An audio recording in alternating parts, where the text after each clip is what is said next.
সন্ধে হতে না হতেই আমি, আমার মানু, আমার হাজব্যান্ড আমরা তিনজনে রেডি হয়ে গেছি। দেখো আমার মানু হাই করছে। তো আমরা বলি চলো আর ভালো লাগছে না, এবারে বেরিয়ে পড়ি। তো আমরা সোজা চলে এসেছি এখন বাগসারা বাজারে। দেখো এসেছি চন্দনদের দোকানে, এটা চন্দনের মা। ওই দেখো চন্দনের ফুচকা স্টল। তো আমরা এসে গেছি বাগসারা বাজারে চন্দনের দোকানে ফুচকা কিনতে। তো এবারে সোজা বাড়ি চলে এলাম ফুচকা কিনে।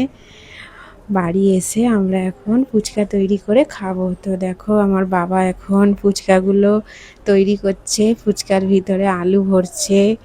তো কত ফুচকা এনেছে, আর আমার মানু এখানে ওর দিদির কাছে বসে আছে।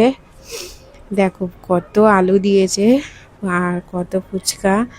দেখো অনেক ফুচকা এনেছি আজকে আমরা।